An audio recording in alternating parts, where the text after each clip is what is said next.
தயாளனுமே அந்த டாக்குமெண்ட்ஸ் எடுக்கிறக்காண்டி தான் ரஜினி அங்கே அனுப்பியிருப்பான். ஸோ தயாளன் அண்ட் சரவணன் 2 பேரும் ஒர்க் பண்ணுறது ஒரே பாஸ் கீழே தானா? ஆமான்றதுக்கும் ஆன்சர் இருக்குது, இல்லைன்றதுக்கும் ஆன்சர் இருக்குது. நாகார்ஜுனுக்கு தயாளன் ஒரு போலீஸ்ன்னு தெரிஞ்சக்கப்புறம் தயாளன் மாதிரி இருக்க ஒரு ஆளுக்கு இந்த ஹார்ட் டிராஃபிக்கிங் பண்ணுற டாக்குமெண்ட்ஸ் கிடச்சிச்சு அப்படின்னா ஒரு டேஞ்சர் அப்படின்றத ரஜினிகிட்ட பேசியிருப்பார். ஸோ பேசிக்காக ஒரு போலீஸ் மாதிரி ஆள்கிட்ட இந்த டாக்குமெண்ட்ஸ் கிடச்சின்னா அதில் கொஞ்சம் ப்ராப்ளம்ன்ற மாதிரி நாகார்ஜுன் சொல்லியிருப்பார். பட் இங்கே சரவணன் வந்து எந்த விதத்துலையுமே போலீஸ் டீம்லேருந்து வந்திருக்கான் இல்லை போலீஸ்லேருந்து அனுப்பிச்சிருக்காங்க அப்படின்றது எங்கேயுமே மென்ஷன் பண்ணியிருக்க மாட்டாங்க.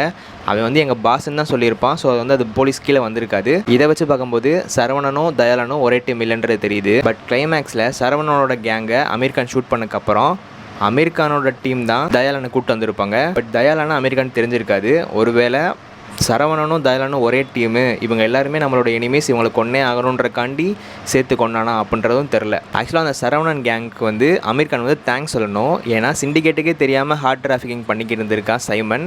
அதை எப்படியாவது வெளியே கொண்டு வரணும்னு நினச்சது தான் அந்த சரவணன் கேங்கு ப்ளஸ் தயாளன். இவங்க 2 பேருக்குமே அமீர் கான் வந்து தேங்க்ஸ் தான் பண்ணியிருக்கணும். பார்த்தா அங்கே நடந்தது அப்படியே உள்டாவும் நடந்திருக்கும்.